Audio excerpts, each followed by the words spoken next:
ሴትየዋ እንደየቀኑ ሜካፑን ለመልበስና ወደ ስራ ለመሄድ እየተዘጋጀች ነበረ።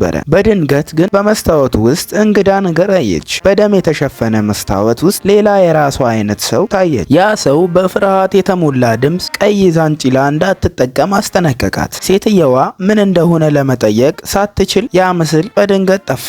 ቅዠት እንደሆነ አስባ ጉዳዩን ከአእምሮዋ ለማስወጣት ሞከረች። ከስራ በኋላ ግን ከቤት ውጭ ከባድ ዝናብ ጀመር። ዣንጥላ ስላልነበራት በጭንቀት ቆመች። በዚያ ሰዓት አለቃዋ መጥቶ ቀይ ዣንጥላ አቀረበላት። ያን ጊዜ የመስታወቱ ማስጠንቀቂያ ትዝ አላት። ስለዚህ ዣንጥላውን ለመቀበል ፈቃደኛ አልሆነችም። ከዚያም አንዲት የስራ ባልደረባዋ አለቃውን በድብቅ የምትወድ ሴት መጥታ ዣንጥላውን ወሰደችና ከአለቃዋ ጋር ሄደች። ሴትየዋም ሌላ ምርጫ ስላልነበራት በዝናብ ውስጥ ብቻዋን ወደ ቤቷ ሄደች። በጣም ብትረጥብም ከአደጋ እንደተረፈች ተሰማት። ነገር ግን ስልኳን ስትመለከት የዜና ዘገባ አየች። ያ የስራ ባልደረባዋ ወደ ቤቷ ስትመለስ በአደጋ መሞቱን ዘገባ ገለጸ። በአደጋውም ቦታ ላይ የተገኘው ነገር ቀይ ዣንጥላ ነበረ። ሴትየዋ ደነገጠች። አለቃዋ ምናልባት ገዳዩ ሊሆን እንደሚችል ጠረጠረች። በፍርሃት የፍራፍሬ ቢላዋ ይዛ ወደ መስታወቱ ሮጠችና ማን እንደሆነ ጠየቀች። በዚያን ቅጽበት የደም የተሸፈነው ሌላው የራሷ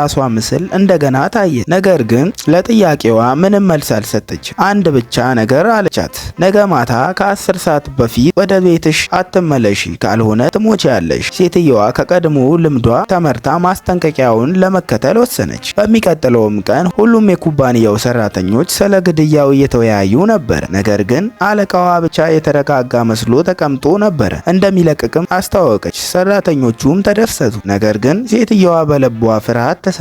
በስራ ቦታ ለመቆየት ተጨማሪ ሰዓት እንዳለባት ለማስመሰል ሞከረች። ነገር ግን አለቃዋ ወደ ቤት እንድትሄድ ደጋግሞ ነገራት። በመጨረሻም ሌላ አማራጭ ስላልነበራት ከኩባንያው ወጣች። በመንገድ ላይ እየተጓዘች ሳለ ረሃብ ተሰማት። ስለዚህም ወደ ሱቅ ገብታ ትንሽ ለመቆየት ወሰነች። ከዚያም ለሁሉም የስራ ባልደረቦቿ ደውላ ደህና መሆናቸውን ጠየቀች። በመጨረሻም ወደ መኖሪያ ቤቷ መግቢያ ደረሰች። በዚያን ጊዜ የሞተችው የስራ ባልደረባዋ ምስል በአእምሯ ተመለሰ።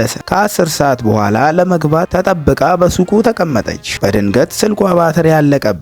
የግድግዳ ሰዓቱን ተመለከተችና 10 ሰዓት እንደደረሰ አየ። በመጨረሻ ተረጋግታ ወደ ቤቷ ሄደች። ነገር ግን ያላወቀችው ነገር የሱቁ ሰዓት ተበላሽቶ 30 ደቂቃ ቀድሞ መሆኑን ነበር። ትክክለኛው ሰዓት ገና አልደረሰም። መንገዱ ጸጥ ብሎ ነበር። በድንገት ከኋላዋ የሚመጡ ፈጣን የእግር ድምጾች ሰማች። በፍርሃት ወደ ደረጃዎች ሮጠች። ጥቁር ልብስ የለበሰ ሰው እየተከተላት ነበር። በመጨረሻ በሩ ላይ ደርሳ የይለፍ ቃል አስገባች። በዚያን ቅጽበት የእግር ድምጽ ከኋላዋ ባለው በር ፊት ቆመ።